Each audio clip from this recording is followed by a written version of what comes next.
கர்த்தருடைய பரிசுத்த நாமத்துக்கு மகிமை உண்டாகட்டும். இந்த காலை வேளையிலும் கூட நம்ம பார்க்க போகிற வசனம் 2 சாமுவேலின் புஸ்தகம் 19ஆம் அதிகாரத்துல 38வது வசனம்.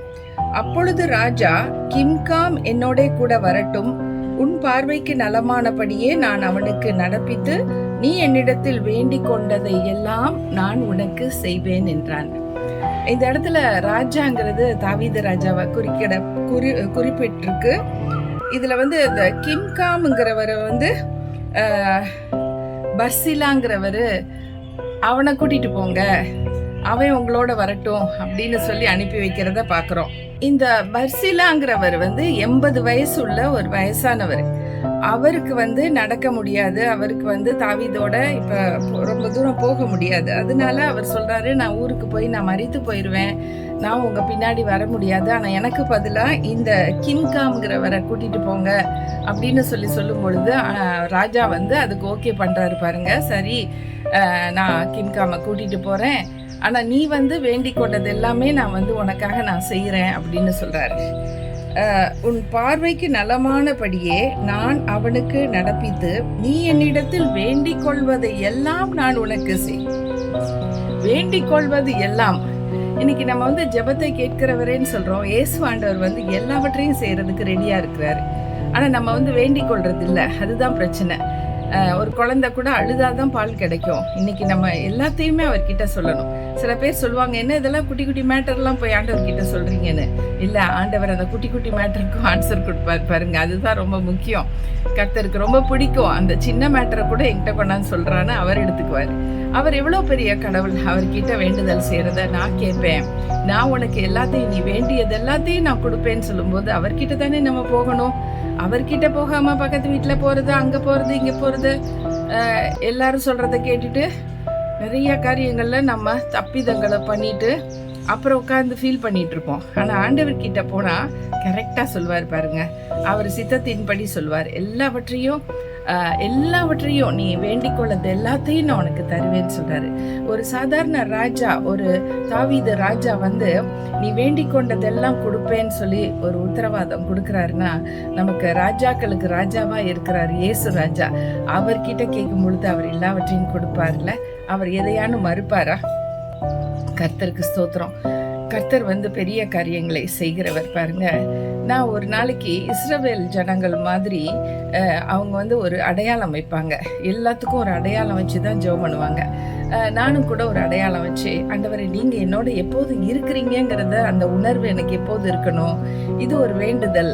நான் எப்பெல்லாம் ஒரு பட்டாம்பூச்சி, ஒரு பட்டர்ஃப்ளையை நான் பார்க்கறனோ, என் கண்ணால நான் பார்த்தாலும் சரி, அது ஒரு போஸ்டரா இருந்தாலும் சரி, அதுல இருக்கிற ஒரு பட்டர்ஃப்ளையா இருக்கலாம், அதெல்லாம் பார்க்கும்போது நான் மெய்யாலும் இப்போ ஒரு பட்டர்ஃப்ளை தாண்டி போகுது.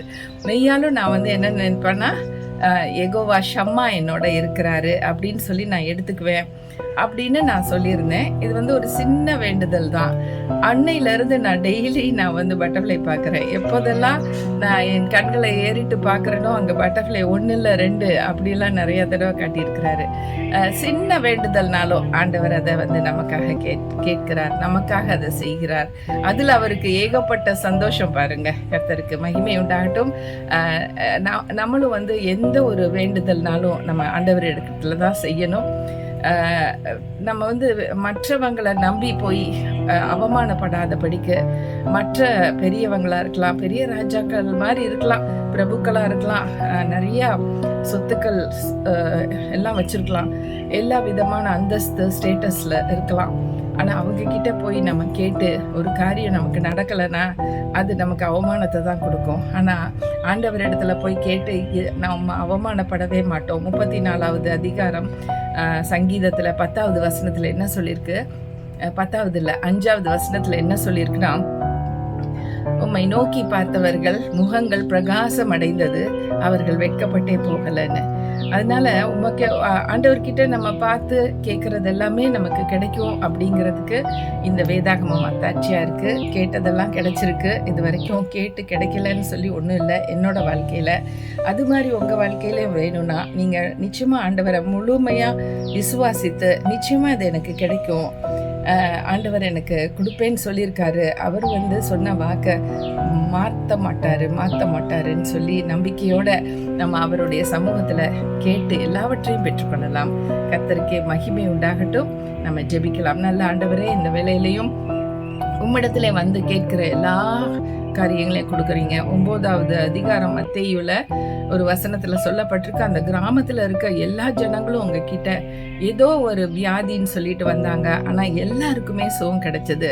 ஒவ்வொருத்தவங்களுக்கும் வித்தியாசமான ஒரு பிரச்சனையா இருக்கலாம், ஆனா எல்லாவற்றுக்கும் நீங்க தீர்வு கொடுத்தீங்கன்னு வேதம் சொல்லுது.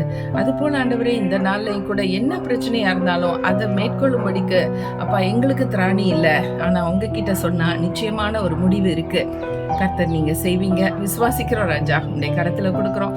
இந்த நாள் சந்தோஷத்தின் நாளாக, சமாதானத்தின் நாளாக, வெற்றியின் நாளாக அப்பா எங்களுக்கு கிடைத்த ஆரோக்கியத்துக்காக நன்றி, எல்லா விதமான நன்மையான ஈவுகளுக்காக நன்றி என்று சொல்லி நாங்கள் உம்மை துதிக்கிறோம், மகிமைப்படுத்துகிறோம். தொடர்ந்து ஆசீர்வதிங்க இயேசுவின் நாமத்தில் பிதாவே, ஆமென். God bless you all and thank you for watching this video.